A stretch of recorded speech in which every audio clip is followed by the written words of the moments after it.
Information discussed in this podcast may be sensitive in nature to some listeners. Listener discretion is advised.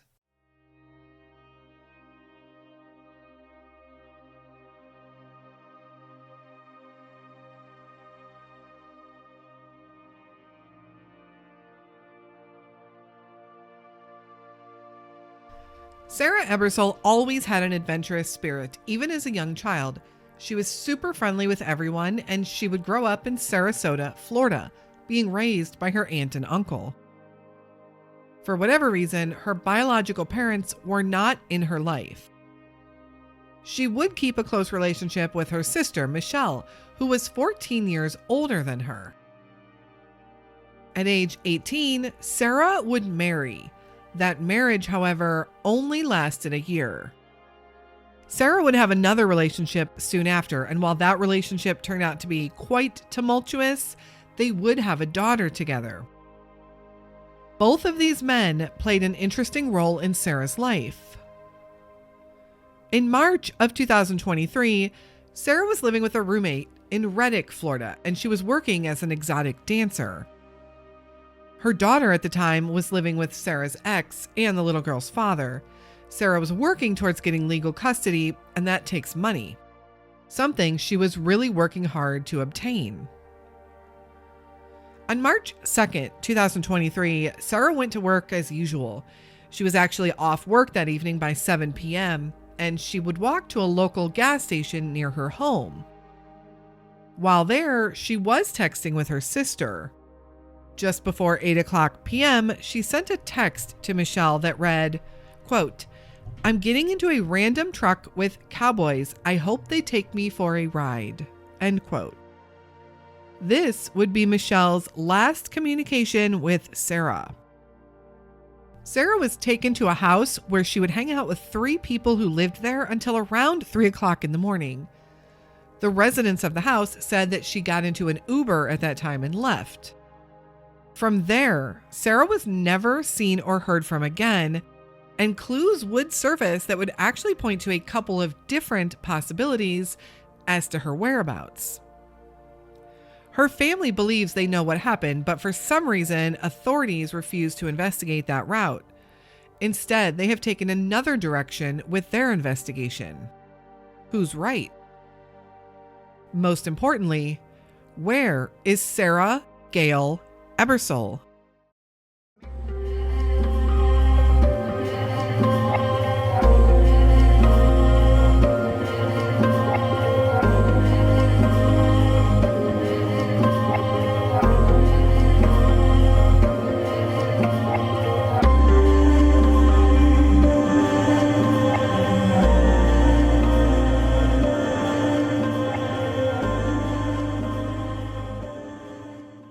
Hello, and welcome back to the Where Are They podcast and another Unsolved Missing Persons episode.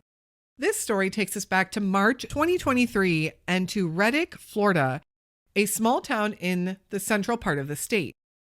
This case does remind me a bit of the story of Benny Battle, a man who went missing from Dixie County, Florida. The similarities? Well, in Benny's story and in Sarah's story, law enforcement and the family have been on 2 very different journeys. In fact, it seems law enforcement isn't that interested in solving either case for some reason. We'll dive into that more shortly. First, a big welcome to our newest Patreon member, Trisha. Trisha works in search and rescue in the Pacific Northwest, and I want to thank her for her dedication to helping families find loved ones and for joining our community over on Patreon. She works with a trained canine named Samson, and of course, we thank Samson as well for his work and his service. Let's get right into the story of Sarah Ebersole. Sarah's story is heartbreaking because she has a family desperately searching for her, and they're basically left on their own to do just that. Help from law enforcement has been minimal at best, maybe even less than that. Sarah Gail Ebersole was born and raised in the Sarasota, Florida area.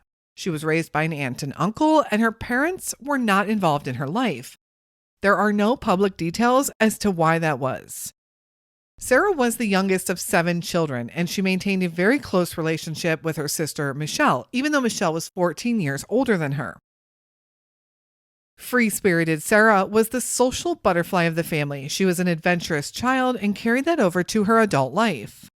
At age 18, she married Thomas Ebersole. That marriage would not last, and a year later, they would be divorced. I will talk more about Thomas later and the shocking things that he would go on to do after their divorce. Actions that did not have anything to do with Sarah, but Thomas would actually make the news for a terrible crime later on. After Thomas, Sarah would begin dating a man by the name of Joseph Mayton. Joseph worked as a manager for the Motel Ocala Suites, and he and Sarah's relationship quickly developed into a tumultuous one, possibly even an abusive one. Sarah became pregnant, and during that pregnancy, Sarah and Joseph would split up. At one point, Sarah even had to obtain a restraining order against him, saying that he was stalking her and harassing her. Sarah even changed her phone number. What would happen in the months or years after is a bit of a mystery. Sarah would move in with a roommate in Reddick, Florida, and Joseph would maintain custody of their daughter. Sarah was hoping to obtain legal custody soon and was allegedly saving money to pursue just that. During this time, Sarah was working at a gentleman's club as an exotic dancer. Now, many missing stories are dismissed by the public due to the circumstances of someone's life. I see this a lot with drug addicts who vanish. No one wants to search for them or take their case seriously because of their addiction. I also see this with prostitutes, and Sarah's case has received some negative attention because of her work at a gentleman's club. But regardless of your opinion of what she did for work, there is a little girl out there that deserves to know her mother, to have her mother here for her. There is an older sister who desperately wants to know where her little sister is. There is extended family, and there are many friends of Sarah's, all wanting answers.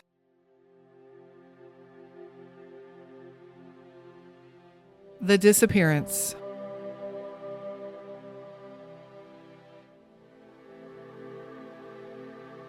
Sarah went to work on March 2nd, 2023, as she usually did. She was off work just after 7 o'clock p.m., and she texted her sister Michelle to see if maybe Michelle could give her a ride home.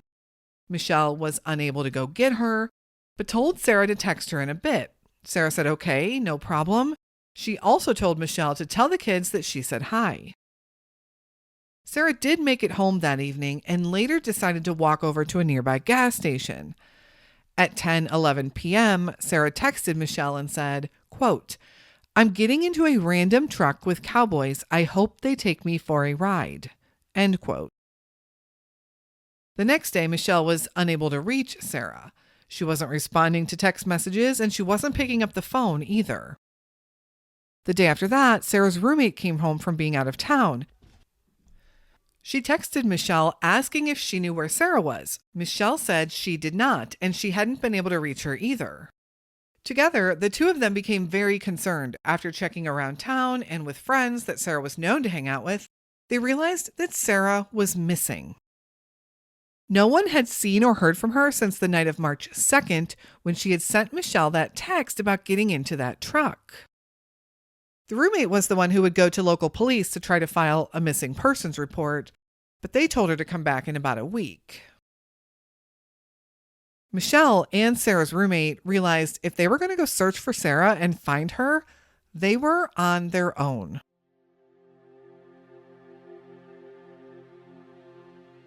The search and investigation. The first question they needed answered was, whose truck did she get into the night of March 2nd at the gas station? Surveillance video from the gas station did show two people in a pickup truck and Sarah willingly getting in. One person in the truck would be identified as James Robinson. When James was questioned, he said that he and Sarah hung out at the house with two other people who lived in the other half of the house. The four of them would hang out until about 3 o'clock a.m. when they believed that Sarah left in an Uber. They described the car as being blue or dark blue in color, and the man driving as being possibly Hispanic with dark hair, but they didn't really see anything else beyond that. They said she left, getting into the car with everything seeming normal to them. Sarah did have an Uber account, and that Uber account was checked. There was no record of her ordering an Uber that night or that morning. However, she did have some Uber drivers' contact information in her phone. Could she have contacted someone directly? Speaking of Sarah's phone, this was also missing right along with Sarah, so obtaining the records would be tough. Sarah's phone service was also shut off on March 6th. Did someone have it shut off, or did she simply need to pay her bill? Michelle said that Sarah did use a prepaid service and believed that she was just likely overdue on paying for her next month. During all of this investigation, authorities were still not taking Sarah's case seriously, which was exceptionally frustrating for Michelle. She worked social media hard. She even organized and went out on searches herself. The home that Sarah was last known to be at was being sold, and it was learned that those living there had actually been squatting. Michelle pushed law enforcement to search that property, but they refused. Michelle took matters into her own hands and contacted Marion County Search and Rescue. They obtained permission from the property owner to search, and they brought out specially trained canines. Unfortunately, they didn't find any signs of Sarah. Marion County Sheriff was also not happy that Michelle and her family were searching and looking for Sarah on their own. They asked them to stop and told them to let them do their job.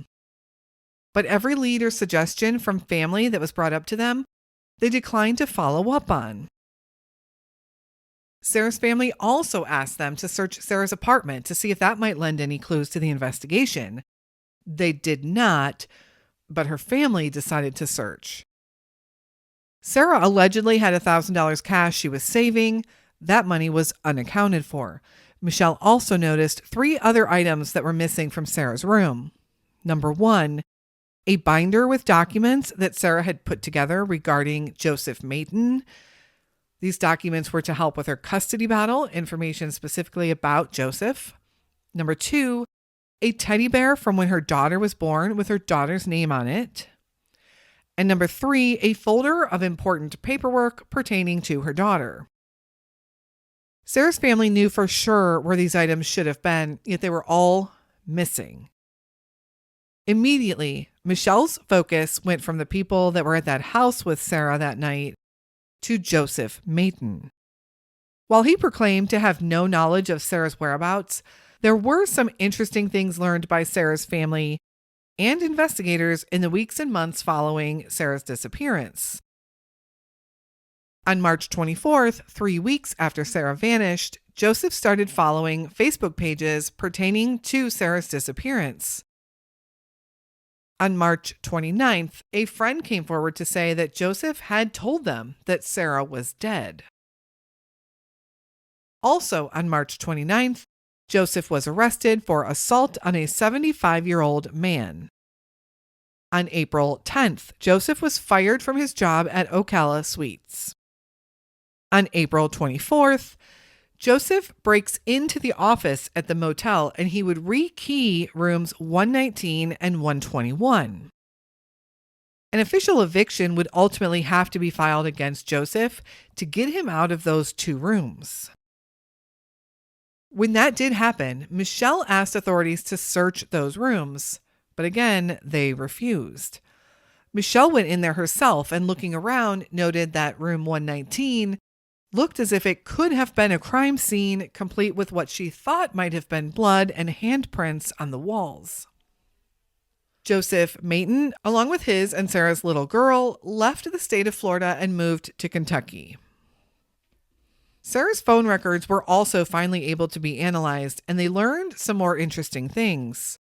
First, they noticed that she took pictures which were saved to the cloud at 1:22 a.m. from the home in Reddick that she was at that night, the night she disappeared.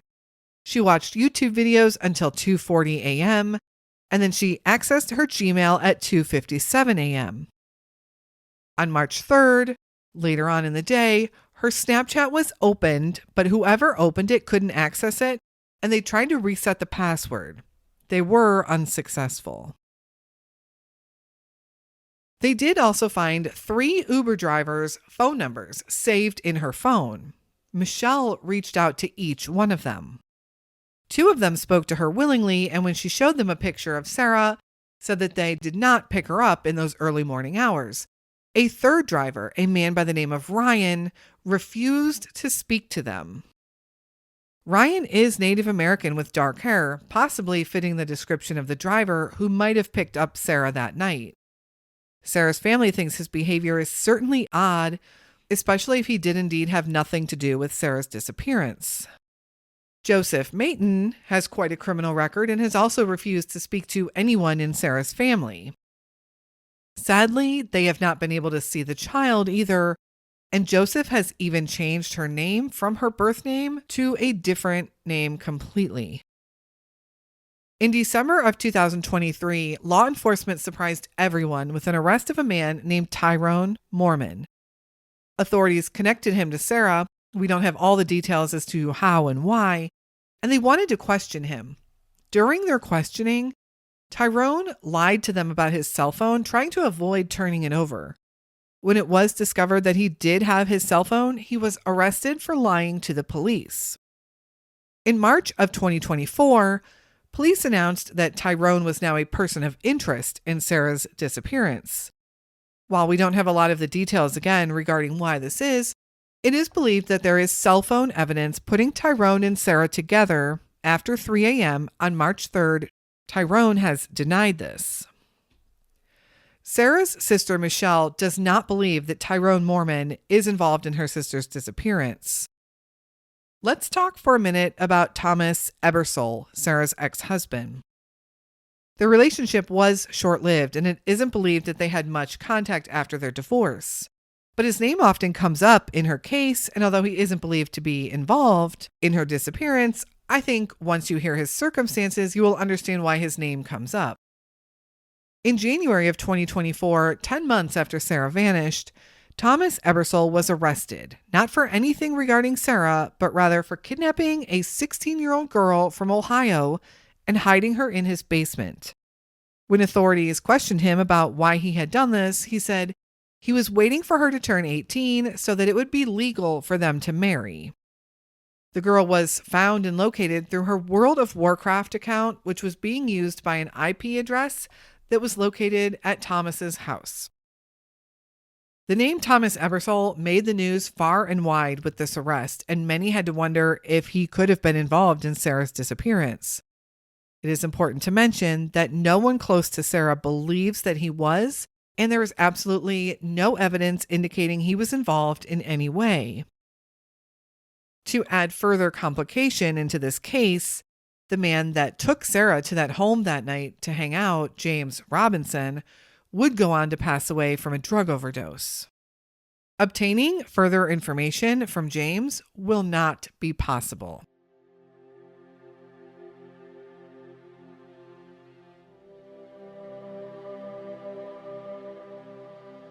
Reddick, Florida. Reddick is a town in Marion County, Florida. It is considered part of the Ocala Metropolitan Statistical Area.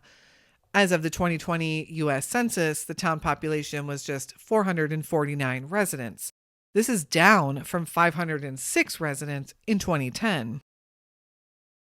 Reddick is about 25 miles south of Gainesville and about 15 miles north of Ocala. Nearby, only 4 miles away, is Orange Lake, a very large recreational lake. The lake itself covers over 12,000 acres. Interesting fact about Reddick, the movie Jeepers Creepers was partly filmed here in the year 2000. Reddick High School was actually used as part of the police station in the movie. There are a few specific points of interest in Sarah's case. First, the house that she was last known to be at was located at 18080 North Highway 441. This was very close to the gas station where she was picked up at. Now, nothing was found at that location, but remember that search mostly fell on Sarah's family to conduct. Luckily, the new property owners did give permission and were cooperative for that search.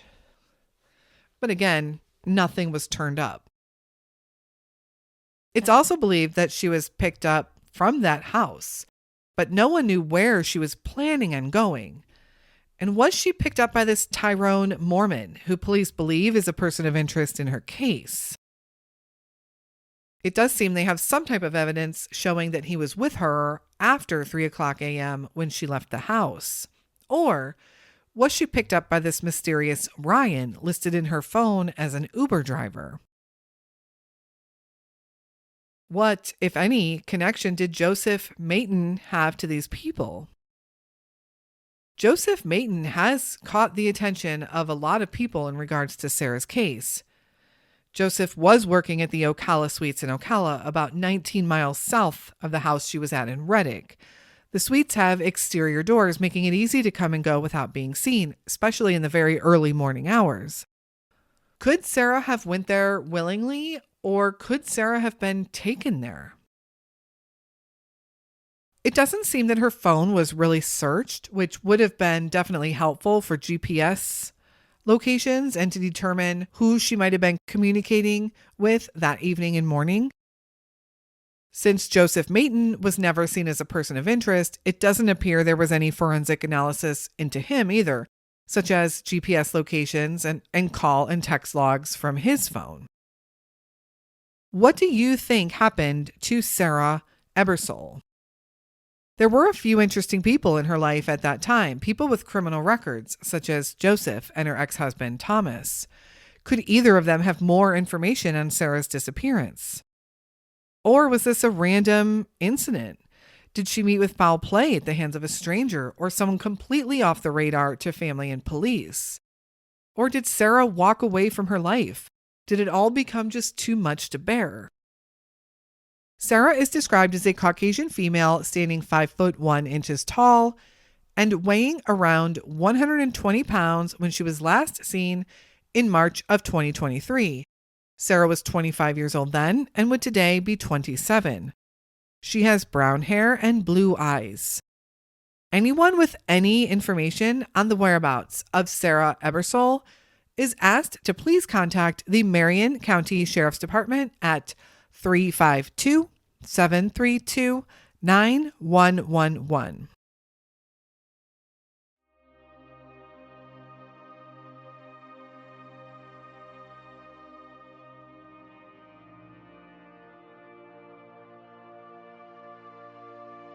Christina Voltaire was a bright young woman with big dreams and big goals in 2011.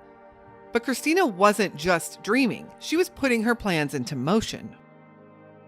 She was attending Kaiser University in Winter Haven, Florida, and studying nuclear medicine. In January of 2011, Christina started to figure out a plan for her future.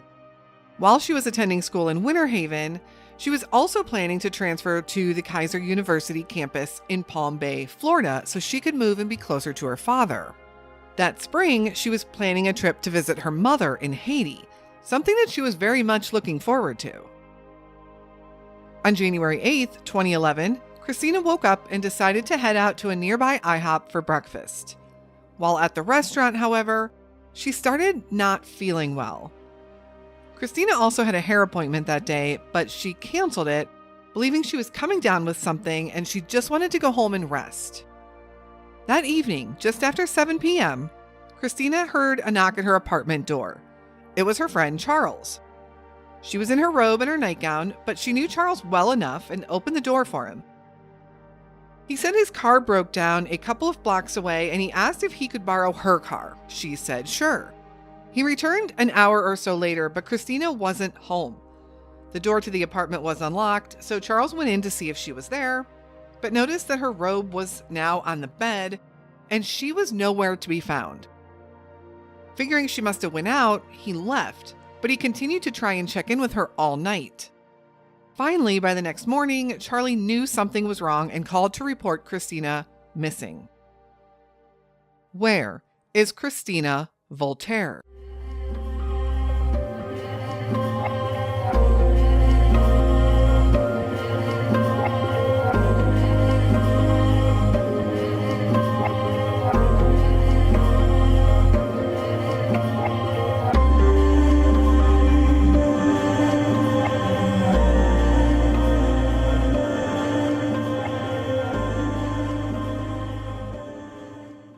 Hello, and welcome back to the Where Are They podcast in another unsolved missing person story.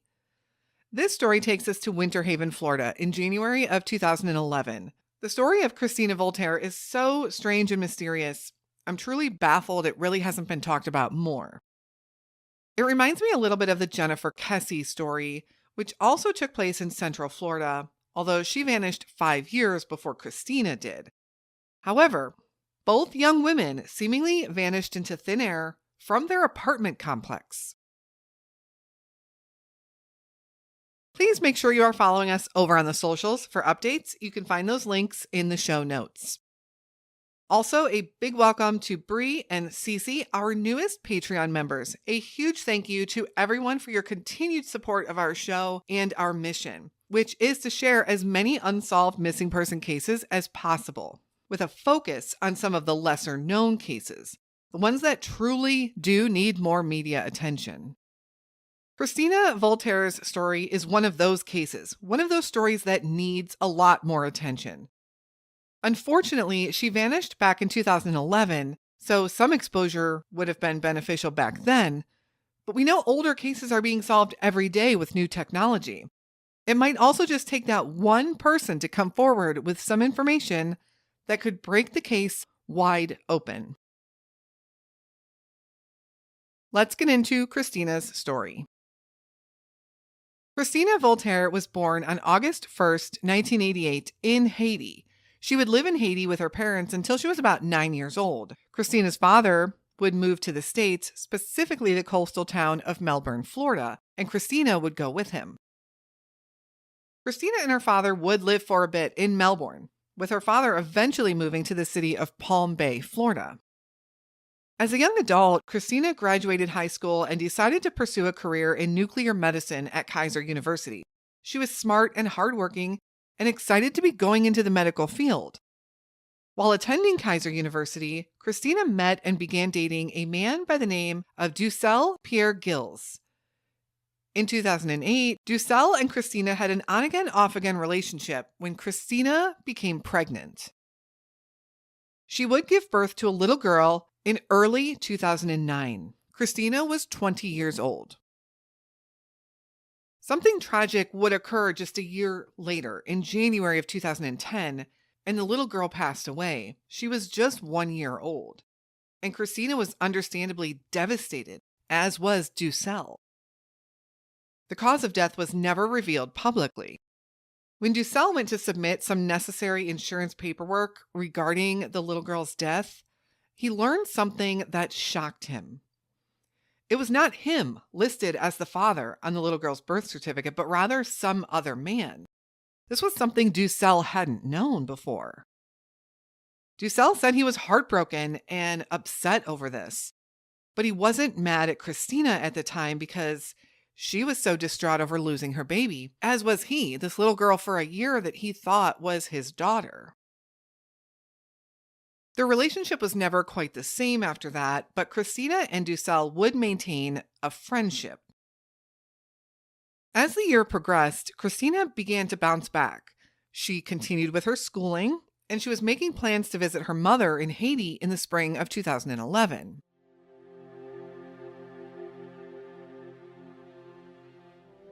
The disappearance.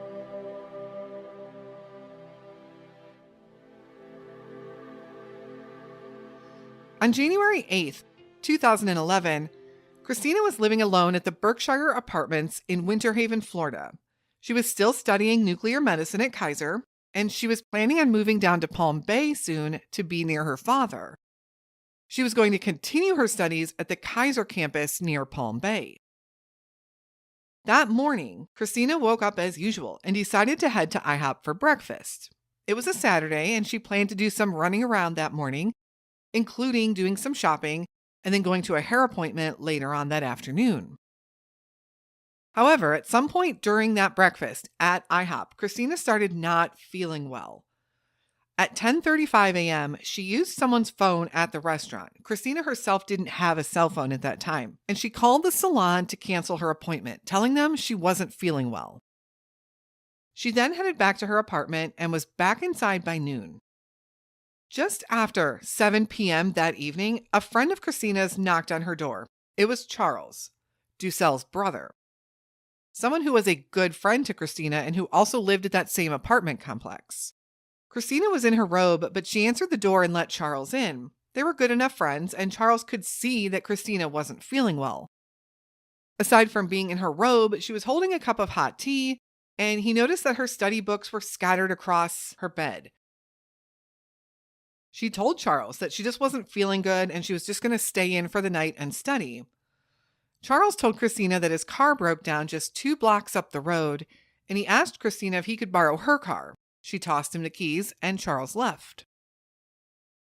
Charles drove back to his car, where he met a mechanic there to look it over and see what was wrong with it. He then headed over to his mom's house to eat, and then back to Christina's apartment to return her keys and her car.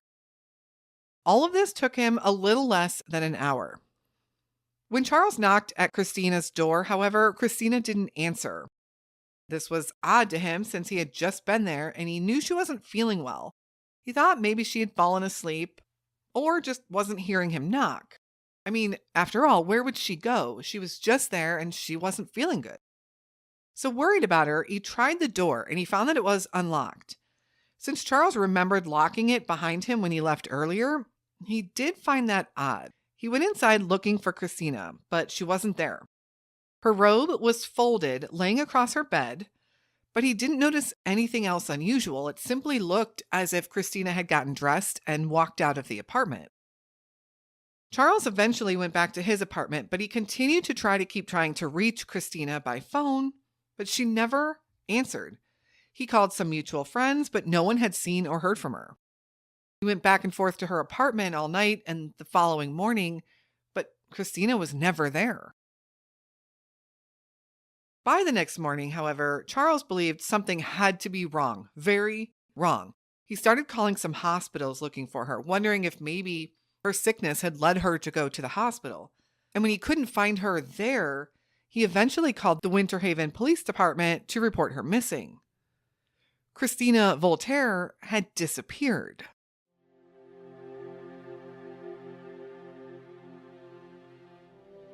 The search.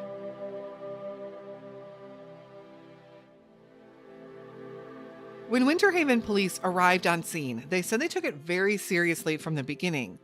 One of the officers at the time said, the minute he saw Christine's purse and wallet left behind on the counter, he immediately became very concerned. No one leaves without their wallet, and a woman generally never leaves without her purse. But other than that, the apartment provided no real clues. It looked as if Christina had just walked out of the apartment. There was no signs of a struggle. There was no sign that anyone else had been there. There was no sign that anyone had been in distress there. So the next step for law enforcement was to interview both Charles and Ducelle. Charles, being the last one to see Christina, was scrutinized closely. Ducelle also said that he believed his brother and Christina had a more than friends type of relationship, but Charles denied this. Police were able to verify Charles' alibi that night with the mechanic that he met with at his car, and then again with his mother. It was also Charles who reported her missing and was the one that seemed to be the most upset and worried about finding her. Law enforcement said that Charles was extremely cooperative and they didn't believe he had anything to do with Christina's disappearance. Now, authorities wanted to look pretty hard at Ducelle also, but he was less cooperative. Of course, this makes people suspicious all the time, and very quickly, Ducelle also obtained an attorney. He never spoke directly with law enforcement regarding Christina. He did have to provide an alibi, however. He was allegedly out of town during that weekend when Christina vanished, and his alibi would be confirmed. Law enforcement has said that they did indeed confirm that Ducelle was out of town during that weekend and could have had no involvement in Christina's disappearance. This means that sometime between when Charles stopped to ask her to borrow her car and when he returned less than an hour later, Christina seemingly vanished into thin air. Law enforcement also began questioning neighbors to see if they had heard or seen anything during this time that she went missing, and no one had. No one had seen her leave the apartment. No one had heard any noises coming from the apartment. No one had seen or heard anything at all. They found Christina's laptop in the apartment as well, and they did check that over forensically to see if they could find any clues. They found only schoolwork and school-related information on this computer. Police were baffled. Family and friends were baffled. Everyone was wondering, where was Christina? She wasn't feeling good, so where would she go? Charles had her car. So did someone pick her up, or did she leave on foot? Was there any boots on the ground type of searches for Christina? I'd like to think there were some, but not much has been made public about those. Certainly since she had no means of transportation and disappeared in such a short window of time, the area around her apartment had to be searched, right? Christina also didn't have any credit cards or banking information to trace for any activity. She didn't have a cell phone, and her passport had expired and was also found left behind at the apartment. That would squash any theories that she had maybe gone to Haiti to see her mother. Authorities put out a plea to the public for information, but tips coming in were few and far between. Detectives had literally no clues to go on, no sightings, no trail to follow, no evidence of a struggle or anything amiss at her apartment. There was just nothing.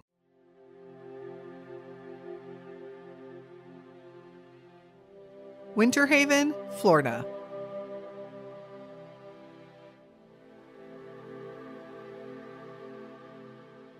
Winter Haven, Florida is a central Florida city with a population of just around 49,000 residents.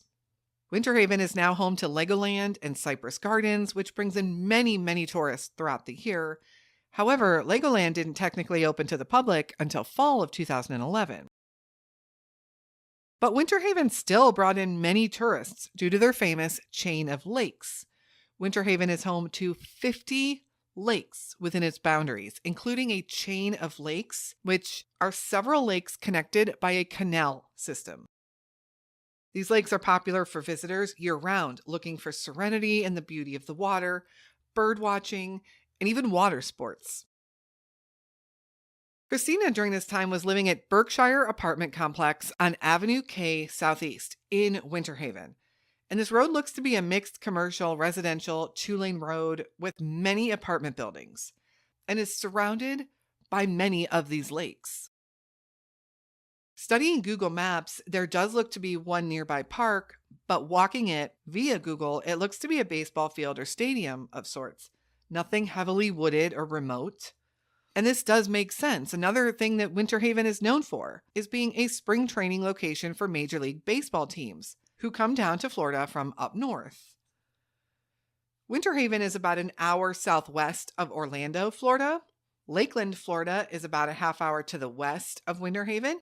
And if you continue on another half hour to the west, you will end up in Tampa. Florida is a very heavily populated state, so there are many transportation options available: plane, bus, train. However, there was no record of Christina traveling anywhere by any of these transportation sources.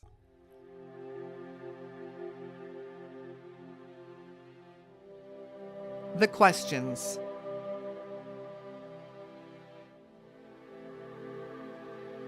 There are always tons of questions in any unsolved missing persons case, but sometimes we have such little information to go on, it's hard to know what to even ask. Here are some questions that I have. What were the physical area searches like around her apartment? Did anyone find anything at all that belonged to Christina, or that could have belonged to Christina? Who else was in Christina's life at that time? Who else was she close to? We know she didn't have a cell phone, but what about her landline phone records? Did she receive any calls or make any calls during that hour time frame that Charles had her car? Did neighbors or friends provide any information that might be useful in finding Christina, such as any additional plans she was making, anywhere else she was talking about going, or any other people in her life? I'm curious to know what you think of Christina's story. There is zero evidence of foul play. There is zero evidence that she left on her own to start a new life somewhere. There is no evidence of an accident happening. All of this, and she vanished within a time span of less than an hour from a fairly busy area. Now, it would have been dark. It was evening time and it was January. But at 7 to 8 p.m., people are still out and about, yet no one came forward to say they saw anything unusual. And no one has said that they saw Christina that night either. So what could have happened to Christina Voltaire? How can someone disappear without a trace, especially a young 22-year-old college student? Christina is described as a Black female standing 5'2" tall and weighing around 120 pounds when she was last seen in January of 2011. She was 22 years old then and would today be 35. Christina had short black hair and brown eyes. She also has a C-section scar on her abdomen. Christina was last seen in her black nightgown and robe, but her robe was found back in her apartment. It's unclear if they think she left the house in her nightgown or if she had gotten dressed. Anyone with any information about Christina Voltaire is asked to contact the Winter Haven Police Department at 863-291-5858 or Crime Stoppers, where tips can remain anonymous, at 1-800-226-TIPS.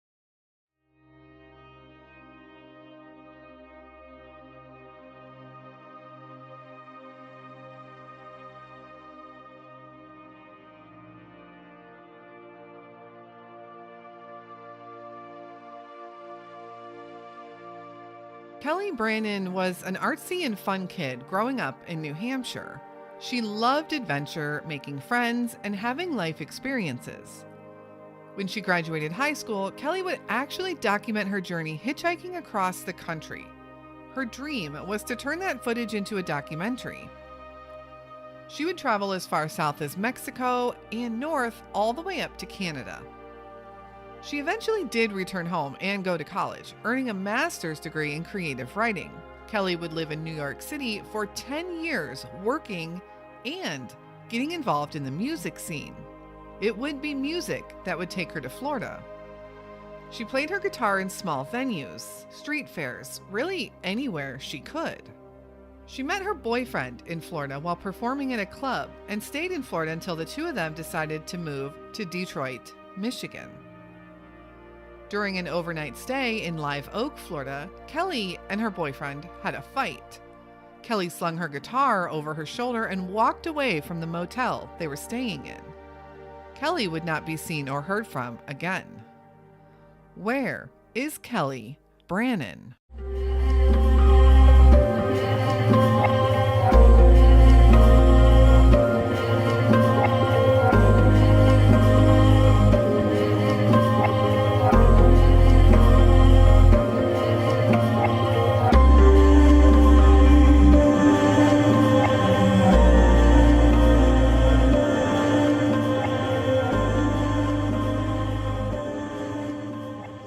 Hello, and welcome to the Where Are They podcast, a weekly show dedicated to telling the stories of the missing, the stories that people need to know about.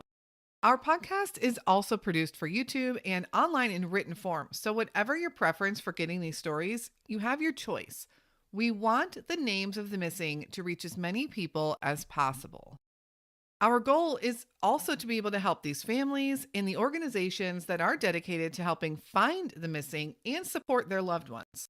Our Patreon supporters help us do just that, and I am forever thankful to you all.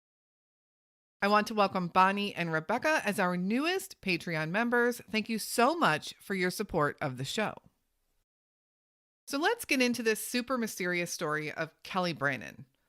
And like always, I encourage you to keep an open mind. This case is unsolved and Kelly is still missing. Kelly Kristen Brannon was born May 2nd, 1984 in New Hampshire. where she would spend her childhood growing up.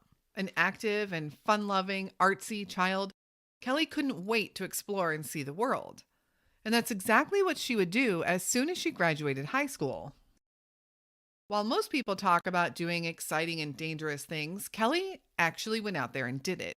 With her video camera in tow, Kelly hitchhiked across the US and documented the entire journey. She traveled all over, including Mexico and Canada, before she would eventually return home and enroll in college. Kelly not only got her bachelor's degree, but also got her master's degree in creative writing. Kelly then moved to New York City, where she would live and work for 10 years. While in New York City, Kelly discovered the music scene and found another passion. She played guitar and would start her own one-woman punk rock band. She had an extremely unique style, and people loved her for that.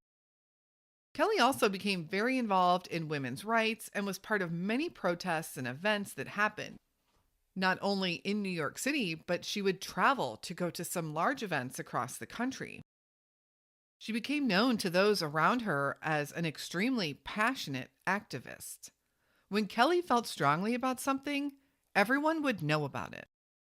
Just to give you a little insight into Kelly's personality, here is a clip of her in an interview with Rafe the Man. The point of this interview was to put a liberal, Kelly, up against a very conservative man to spark conversation. You can definitely get a feel for Kelly's personality in this interview. I can't believe my gender is actually far more valuable than your gender, to be I don't honest. go through menopause. Which is why religion has We're taken not. every opportunity to repress us. So what I tell you, Peter? What I tell you, Peter? You think I'm very violent? Don't say it because you'll get upset. I'm really not that violent. No, I said. If she I'm kinda all touches me, talk. can I kiss her? That's what I said. Wait, what? He said he said he couldn't beat me up. So I said, how do you know she's gonna beat me up? Maybe she's gonna try to kiss me. Why are you jealous of people with no legs? No, I said sometimes I feel jealous. But why? Because their potential is so high that they get to live life in such a hard situation and serve God, and I don't get that potential. Sometimes just to identify, I'll go 2 or 3 blocks out of the way to see if I can court a woman in a wheelchair, but she usually rejects me. Fuck all that. What about transgenderism? I'm against that. Oh, what? Yeah, way. How can you just answer that as blanket? Why are you against it? You're against someone feeling like themselves? Yes. Celebrating it, sorry. So you don't think an individual should celebrate themselves? No, not that way, no. I know that. No. That's really sad. I'm very against it. Sorry. It would be her music that would take her on the road traveling again. Kelly looked for venues where she could play and was very much involved in the music scene. She made a lot of friends along the way, and everyone really liked her. In June of 2019, Kelly would meet her boyfriend Eddie while in Florida at one of these venues. Soon after meeting, they began dating. Eddie, as most people who knew Kelly, would say that she was a one-of-a-kind. Her music was intense, and she was outspoken, funny, and adventurous spirit. The relationship was not without problems, however. In fact, on December 26, 2019, just one day after Christmas, the police were called for a domestic dispute, and Eddie would be arrested for hitting Kelly in the face. At this time, they were living in Gainesville, Florida. The two would reconcile, but friends said their relationship continued to be tumultuous. During this time, Kelly had also been diagnosed with PTSD due to some childhood trauma. I don't have much information on that other than knowing that her dad passed away when she was just 5 years old, but her trauma was significant enough that she was able to start collecting disability. She initially received a lump sum and decided she wanted to use that money to buy a house, mortgage-free, and it was decided that she could pay cash for a house in Detroit, Michigan. So that's just what her and Eddie decided to do.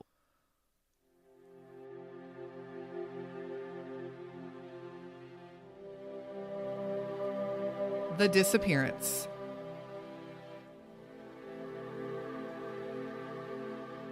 In July of 2020, Kelly and Eddie decided to get a fresh start and move to Detroit. Kelly was 36 years old and figured it was time to buy a house and settle down a bit. They planned on each driving their own cars with all of their belongings, and that included 8 chickens and a dog. I can't even imagine traveling with 8 chickens.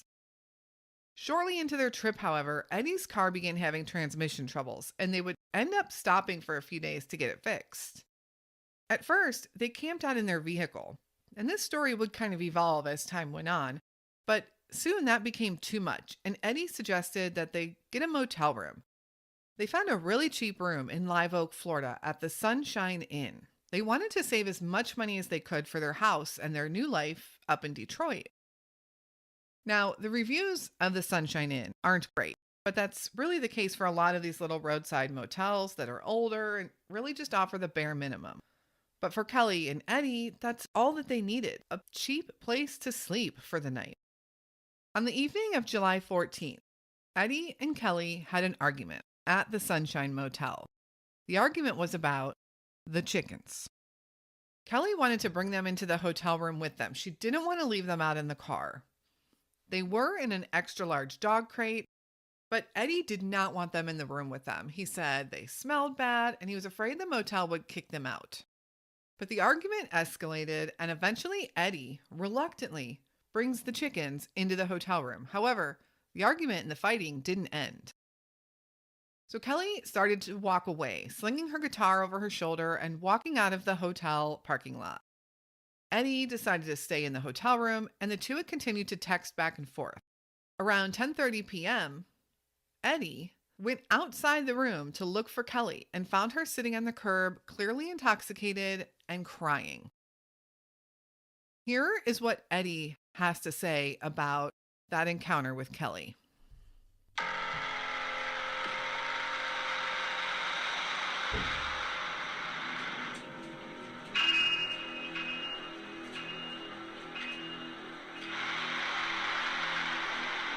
Around 10:30, Kelly's sitting at the bottom of the stairs. She was hysterical crying. I went down, I slipped the keys off of her waist.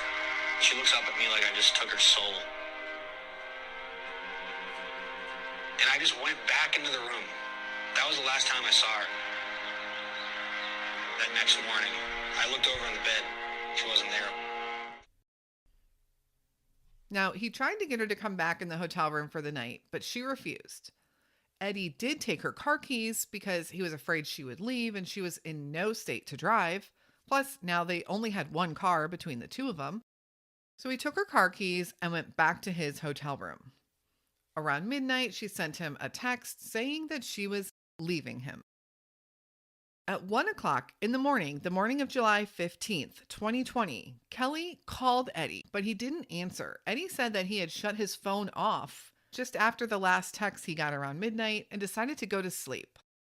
She did leave him a voicemail telling him that she was going to stay at the motel but was getting her own room. But suddenly she halted her sentence and telling him that she was getting into a car and then hung up. Eddie didn't know whose car she was getting into. Later, witnesses did come forward saying that they saw Kelly walking near the motel around 1 o'clock in the morning. She was alone, the guitar was slung over her shoulder. They didn't see anybody with her or around her. The next morning, however, Kelly was nowhere to be found and no longer answering any phone calls or text messages. Kelly Brannon had disappeared.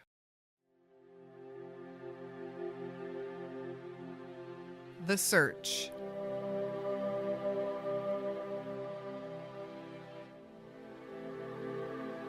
Eddie began searching for Kelly himself. He packed up the car and drove around looking everywhere he thought she might be, everywhere around Live Oak, where they had been spending the last few days. He also started calling her friends to see if anyone had heard from her, but no one had. So everyone started to try and contact her, to no avail. All of her friends were on high alert that something was wrong because this was very out of character for Kelly.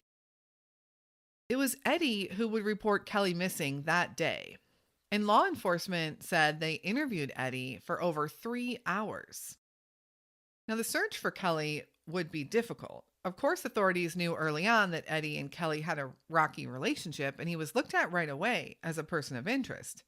However, Eddie remained cooperative and insistent that he was innocent and wants to find Kelly as much as everyone else. Plus, we do have witnesses who saw her walking away from the hotel alone and that cryptic voicemail. Authorities did find most of her personal belongings in her car. She had really taken nothing with her except her guitar, as far as they could tell. She had left behind her wallet, her purse, her ID, everything a person would need to make it on their own. Now, the area of Live Oak, Florida is an interesting one.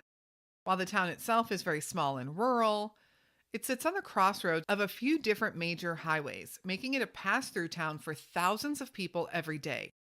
Interstate 90 and Interstate 129 run right through the town. And the major Interstate 10, which is the main thoroughfare from Florida to the West Coast, also runs right by Live Oak. The questions ran through everyone's mind. Did something happen between her and Eddie? Or was there another person at the hotel that harmed Kelly? Or maybe she left with someone else. So where do they even search? There were no clues. There was no trail to follow. Despite her being a constant traveler herself, very much a free spirit, a nomad, she kept in regular contact with her mom back home in New Hampshire. But her mom had not heard from Kelly either, so this really made the running away theory very unlikely.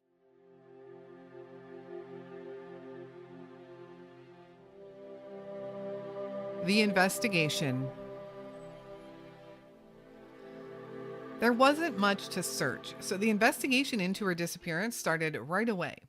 It was noted that she left behind her purse and wallet. It was also learned that her phone pinged in downtown Live Oak about an hour after she left the voicemail for Eddie, making everyone wonder if she had indeed gotten into someone else's car and went to downtown Live Oak.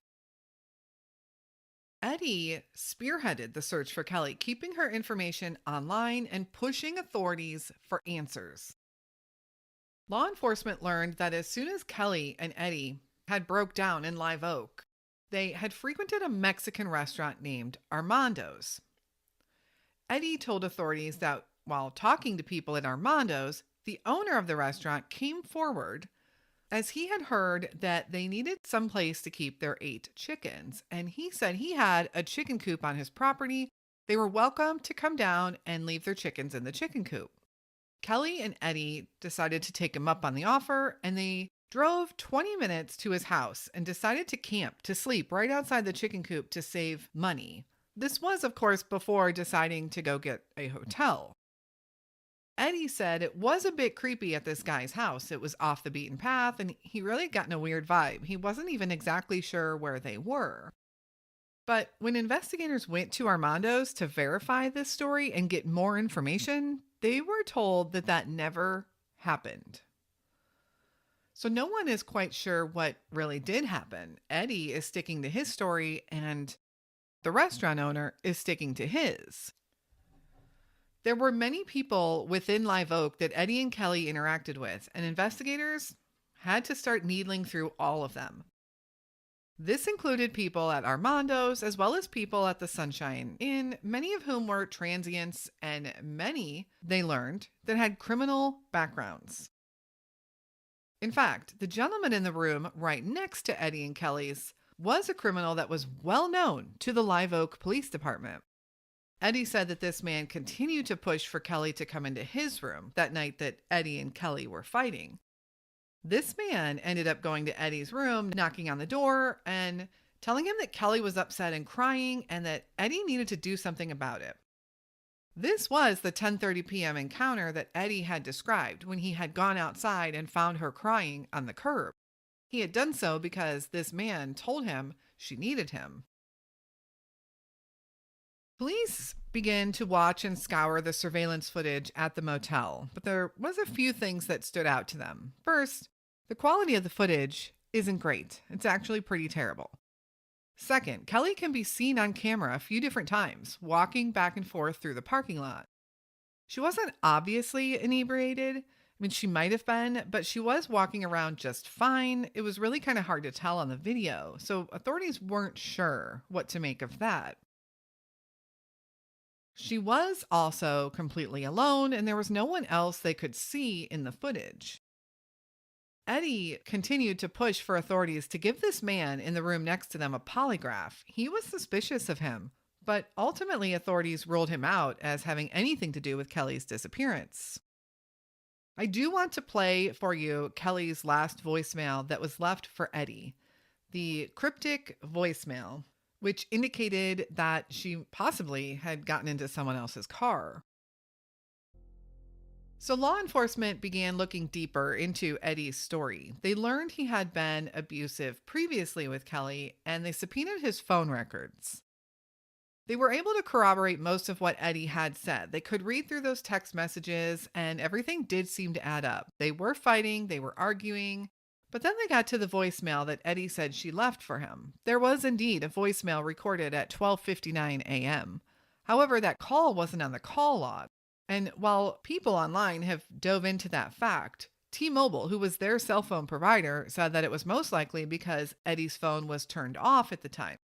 Which, remember, Eddie said it was. He had said he was sick of the fighting around 12:30, just shut his phone off to try to go to sleep. So here is the voicemail that Kelly left for Eddie that night, or early morning, actually. Take a listen. Oh,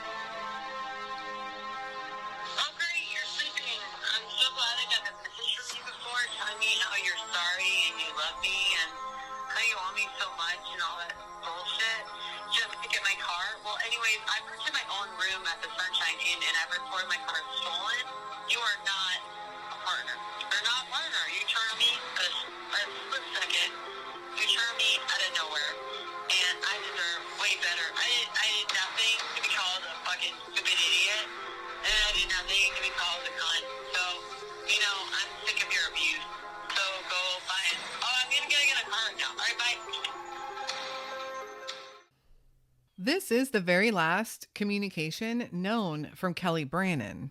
Does it contain a clue? Did Kelly indeed get into someone's car? If so, whose was it? And what happened from there? Most importantly, where is Kelly? What I also find interesting is that if someone had offered her a ride and she had declined, or if she had indeed gotten into someone's car who took them somewhere else and was completely innocent of anything, why hasn't that person come forward to identify themselves?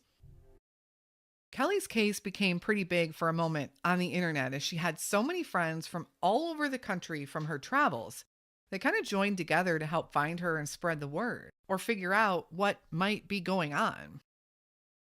Interestingly, law enforcement said they have several persons of interest in this case. What do you think could have happened to Kelly Brannon? Kelly is described as a Caucasian female, 5'5" tall and weighing around 110 pounds when she was last seen. She was 36 years old in July of 2020 and would today be 38. Kelly has gray-black hair and blue eyes and was wearing a white shirt with black shorts when she was last seen on that surveillance camera in the parking lot of the Sunshine Inn. Kelly also has a tattoo of the letter A inside a circle on her right hand, right near her thumb. If you have any information on the whereabouts of Kelly Brannon, please contact Crime Stoppers of Suwannee County at 386-208-8477. Thank you so much for listening to Kelly's story today. Kelly's mother still hopes and prays she will get answers soon on where her daughter is. And there's a huge community of musicians, artists, activists, and friends across the country that still work to keep Kelly's case open. There is a Facebook page set up for her, Missing Kelly Brannon. Please go give it a follow. Show your support to the family and the friends of Kelly. There are also some discussion groups you can find online. I'm not sure who monitors them, if they're family or friends. So please be cautious when joining any group that you're not sure of, but definitely go like her official page, Missing Kelly Brannon. As always, please make sure to follow us on social media for any case updates. And if you'd like to support the show, please consider joining us over on Patreon. You can find the link in our show notes. Thank you again for tuning in today. We will be back again next week with another unsolved missing persons case. And until then, stay safe and hug your loved ones.